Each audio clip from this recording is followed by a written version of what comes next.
Barusan kami selesai melaksanakan rapat koordinasi dengan Bapak Menteri Keminfo beserta jajarannya, demikian juga dari Telkom, khususnya Telkom Sigma, terkait dengan insiden yang sudah kita ketahui tanggal 20 yang lalu, tanggal 20 Juni yang lalu, dan tentu dalam rapat koordinasi ini ada beberapa hal dan yang perlu kita sampaikan kepada masyarakat, khususnya rekan-rekan media. Pertama tentu kami ya dalam hal ini menyampaikan permohonan maaf kepada masyarakat karena kita ketahui bahwa kemarin itu terganggu masyarakat, terutama kaitannya dengan imigrasi ya.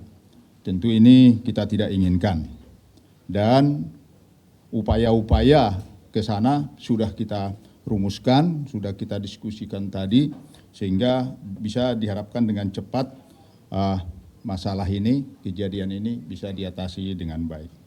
Rekan-rekan yang saya hormati, BSSN telah tentunya begitu ada kejadian ketika itu kita berkoordinasi dan pada tanggal 20 itu sendiri tim siaga BSSN yang ada di Ragunan langsung kita berangkatkan ke Surabaya ya untuk membantu teman-teman dari Keminfo maupun dari Telkom Sigma yang di mana mereka mengelola pusat data sementara ya. Saya ulangi.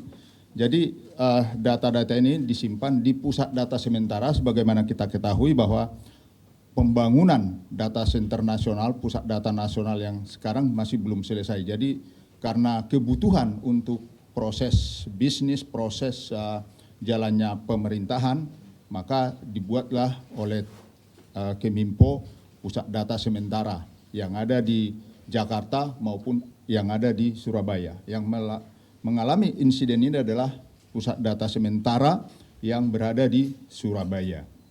Kemudian insiden ini banyak pertanyaan, ini bentuk serangannya, insiden ini apa? Perlu kami ketahui, kami sampaikan bahwa insiden pusat data sementara ini adalah serangan siber dalam bentuk ransomware dengan nama Brainkeeper Ransomware. Ransomware ini adalah pengembangan terbaru dari ransomware Lockbit 3.0. Jadi memang ransomware ini kan dikembangkan terus. Jadi ini adalah yang terbaru yang setelah kita lihat dari sampel yang sudah dilakukan sementara oleh forensik dari BSSN,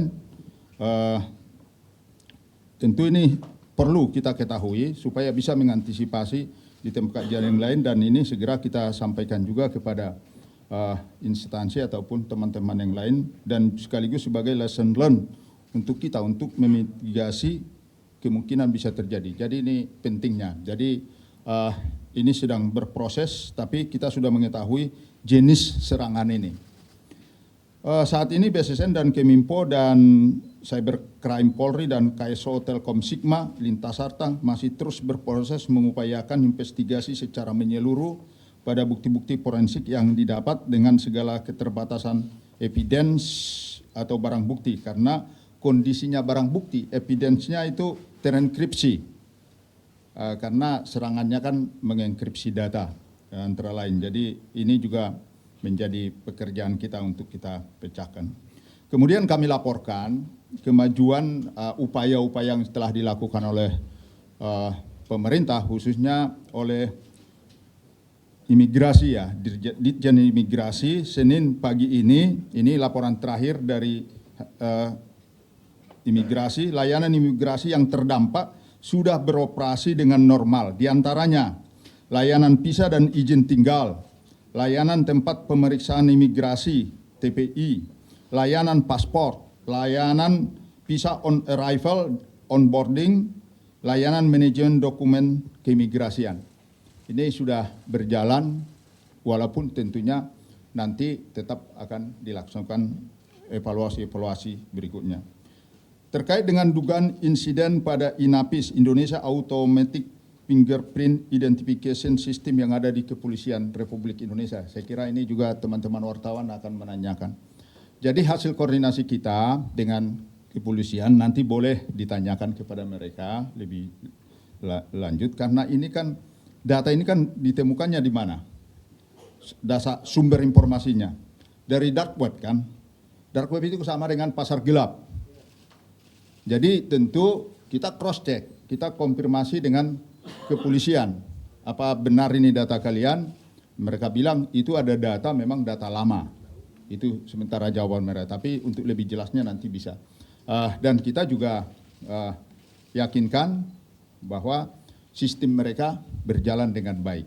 Sekali lagi memang banyak sekali data, mungkin data-data lain masih ada namanya juga pasar gelap ya. Di pasar gelap banyak barang-barang, apakah ini barangnya seseorang tentu perlu dikonfirmasi, dan ini sudah kita konfirmasi dengan kepolisian bahwa itu adalah data-data lama mereka yang diperjualbelikan di dark web.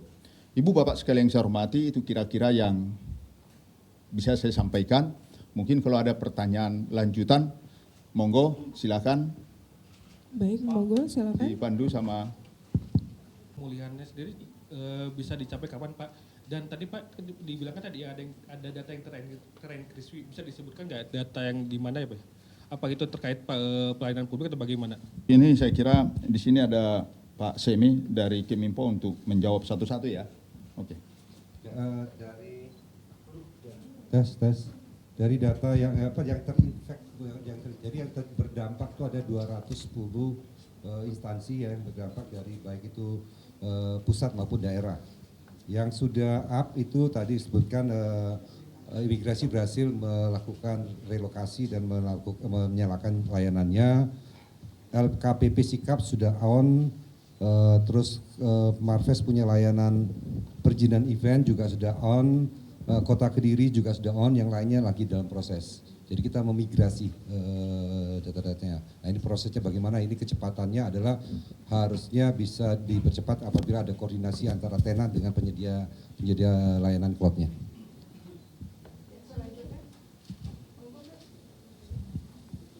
Aja, terima kasih.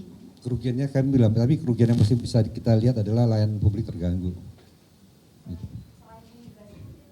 Yang tadi LKPP, yang terus ada PUPR, ada 210 tadi, rinciannya banyak sekali, dan tapi yang paling berdampak adalah layanannya imigrasi ya, karena itu langsung pada masyarakat.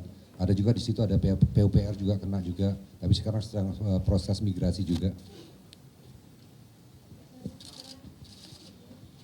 Principal itunya variannya itu adalah varian mutasi dari Lockbit 3.0 itu. Selanjutnya tentang keamanan, kita sudah berhasil melakukan karantina semua wilayah yang ada di terisolasi, yang wilayah yang terjangkit. Dari tentang berapa itu mungkin dari Telkom bisa menjelaskan, silakan. Jadi rekan-rekan, jadi memang di dark web itu kita ada jalan ke sana itu ya, kita ikuti, dan mereka minta tebusan ada 8 juta US dollar. Ya. Demikian, terima kasih. Adanya indikasi serangan itu tanggal 20 dini hari subuh, itu ada indikasi, dan kita telusurin, ada beberapa layanan yang mulai down, kita telusuri baru kita temukan. Nah emang untuk yang masalah sekarang masih dilakukan investigasi, yaitu forensik, digital forensik. Jadi kita jadi proses, jadi sabar dulu. Jadi kendala ya, karena ini namanya juga varian baru ya, kita juga berkoordinasi dengan berbagai organisasi yang juga baik dalam maupun luar negeri ya, mengenai serangan ransomware ini ya. Itu jadi saat ini belum bisa ditemukan, maksudnya belum bisa dijabarkan lebih detail lagi. Mirip tapi berbeda variannya. Tapi kita belum bisa menyatakan di sini karena hasil forensik belum selesai.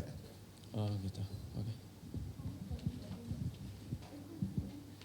Ininya berdekatan kejadiannya. Jadi intinya kan tadi itu kan isunya kan gitu. Isu ada diperjualbelikan di dark web kan gitu. Tentu kan tugas kita karena konfirmasi kepada si pemilik yang kemungkinan pemilik data kan gitu.